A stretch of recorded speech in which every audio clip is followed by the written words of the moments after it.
National Herald case में ED ने चालान पेश कर दिया है। इसकी आंच राजधानी भोपाल तक आएगी, क्योंकि राजधानी भोपाल की बात करें, यहाँ पर नेशनल हेराल्ड अखबार की 1 एकड़ ज़मीन पर मॉल तना हुआ है। जी हाँ, जो अखबार को ज़मीन दी गई थी उस पर मॉल है। और सीधी तस्वीर में हम आपको दिखा रहे हैं कि भोपाल के प्रेस कॉम्प्लेक्स इलाके में ये जो मॉल है, इसके ठीक पीछे कॉम्प्लेक्स है, जहाँ पर कई दुकानें भी संचालित हैं और मॉल संचालित है।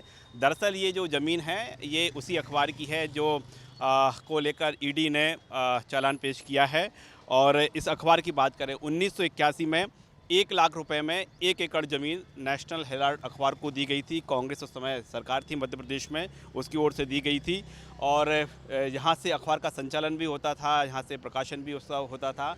और इस समय हम देखें कि लंबे समय से ये जो मॉल है, कॉम्प्लेक्स हैं, दुकानें हैं, इसी ज़मीन पर संचालित हैं। हालांकि एक बार बीच में हम बात करें, जब लीज नवीकरण का मामला आया था भोपाल प्रकाश प्राधिकरण में, दरअसल देखें ये जो ज़मीन दी गई थी, ये भोपाल विकास प्राधिकरण की ओर से दी गई थी।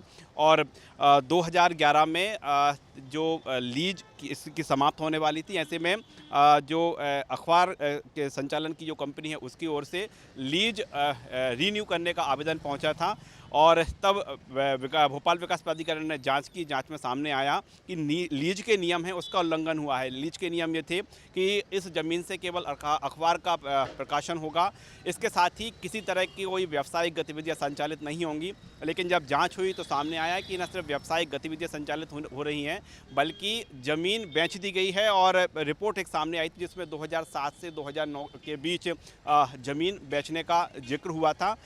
विकास प्राधिकरण की ओर से लीज जो बढ़ाने का आवेदन था, वो निरस्त किया गया था।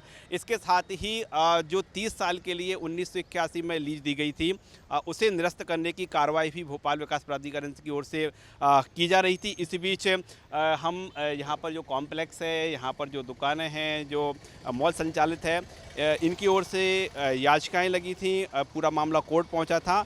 और इन लोगों के साथ ही नेशनल हेराल्ड अखबार के जो प्रकाशन जिस तरह से हो रहा था, उनकी ओर से भी जो एक आवेदन है न्यायालय में पहुंचा था, यानी एसोसिएटेड जर्नल्स लिमिटेड की ओर से भी। और जो भोपाल विकास प्राधिकरण की ओर से एक्शन लिया जा रहा था, उस पर रोक लगाने की मांग की गई थी।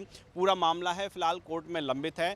लेकिन जिस तरह से ईडी ने चालान पेश किया है, ये माना जा रहा है कि जिस पूरे देश में जो अलग अलग ज़मीनें हैं अखबार के नाम की, उन पर जो कार्रवाइयाँ होंगी, उसमें राजधानी भोपाल भी आएगा। और एक बार फिर हम बताना चाहेंगे कि भोपाल का ये जो प्रेस कॉम्प्लेक्स है, ये भोपाल विकास प्राधिकरण की ओर से पूरा एरिया बसाया गया था। यहाँ पर बड़े बड़े प्लॉट काटे गए थे और अखबारों के संचालन के लिए ऐसे कई प्लॉट दिए गए थे, जिसमें से एक जो प्लॉट है, ये 1 एकड़ का था। 1981 में नेशनल हेराल्ड अखबार को दिया गया था।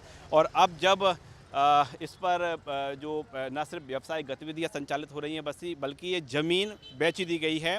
और फिलहाल जो लीज की बात करें, भोपाल विकास प्राधिकरण की ओर से इस पर एक्शन होने की बात सामने आई थी, लेकिन कोर्ट में मामला लंबित है। अब जब ईडी का एक्शन जारी है, जब ईडी ने चालान पेश कर दिया है, तमाम जो प्रॉपर्टी है उनके खिलाफ कार्रवाई हुई होगी, तो उसकी आँच राजधानी भोपाल के इस प्लॉट पर भी होगी।